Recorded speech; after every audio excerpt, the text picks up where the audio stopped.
আসসালামু আলাইকুম। আজকে বেশ কিছু সাম্প্রতিক জিকে দেখানো হবে, যেগুলো বিশ্ববিদ্যালয় পরীক্ষার জন্য খুবই গুরুত্বপূর্ণ। তো প্রথম জিকেটি হচ্ছে ৪৩তম ইউনেস্কো সাধারণ পরিষদের সভাপতি নির্বাচিত হয়েছেন কে? বাংলাদেশের রাষ্ট্রদূত এম.এ. তালহা। সম্প্রতি কোন দেশ সরকার পতন হয়েছে? মাদাগাস্কার। জাতীয় ঐকমত্য কমিশনের সদস্য সংখ্যা কত? ৭ জন। পাট রপ্তানিতে বাংলাদেশ কততম?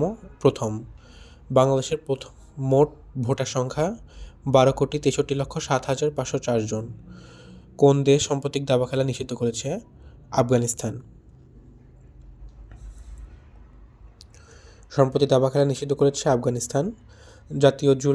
জুলাই জাতীয় সনদ কত তারিখে স্বাক্ষর হয়? ১৭ অক্টোবর। জুলাই জাতীয় সনদ স্বাক্ষর হয় ১৭ অক্টোবর। বর্তমান ইসিতে নিবন্ধিত দল ৫৩টি। ২০২৬ বিশ্বকাপ অফিসিয়াল বলের নাম ট্রায়ান্ডা। ২০২৬ বিশ্বকাপ অফিসিয়াল বলের নাম ট্রায়ান্ডা। পুলিৎজার পুরস্কার ২০২৫ পান ফিলিস্তিন লেখক মোসাব আবু তোহা। ফোর্টিফাই রাইটস কোন দেশভিত্তিক মানবাধিকার সংগঠন? থাইল্যান্ড। ফোর্টিফাই রাইটস মানবাধিকার সংগঠনটি হচ্ছে থাইল্যান্ডের। পাকিস্তান আফগানিস্তান যুদ্ধবিরতিতে মধ্যস্থতাকারী দেশ হচ্ছে কাতার এবং তুরস্ক। ২০২৫ সালে শান্তিতে নোবেল পুরস্কার পান Maria Corina Machado.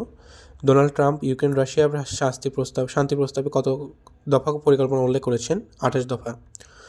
Donald Trump Ukraine Russia শান্তি প্রস্তাবে ২৮ দফা উল্লেখ করেছেন। ভূমিকম্প মনিটরিং ওয়েবসাইটের নাম earthquaketracker.com। জুলাই শহীদ স্মৃতিভবন কোন বিশ্ববিদ্যালয়ে অবস্থিত? ঢাকা বিশ্ববিদ্যালয়ে অবস্থিত। সম্প্রতি কোন বিদেশি মুদ্রার ব্যবহার নিষিদ্ধ করেছে কোন দেশ? আফগানিস্তান। বর্তমানে জনসংখ্যার বৃদ্ধির হার ১.১২%। দেশে বর্তমান সাক্ষরতার হার ৭৭.৯%। জিডিপিতে কৃষি খাতের অবদান 10.94%।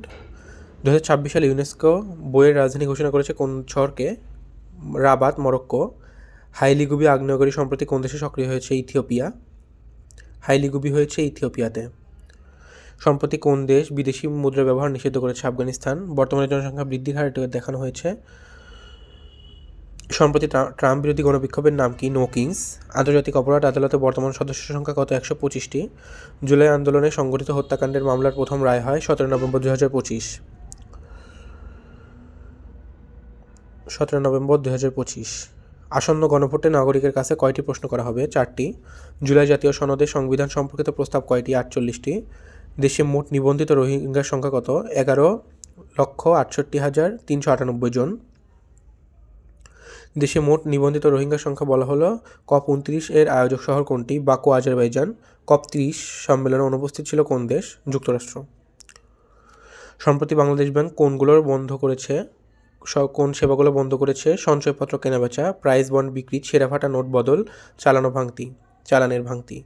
সম্প্রতি বাংলাদেশ কোন খেলোয়াড় ১০০তম টেস্ট ম্যাচে সেঞ্চুরি করেছেন? মুশফিকুর রহিম। দেশে বহুমাত্রিক দরিদ্রতার হার কত শতাংশ? ২৪.০৫%। So thanks for watching. পরবর্তী ভিডিওগুলো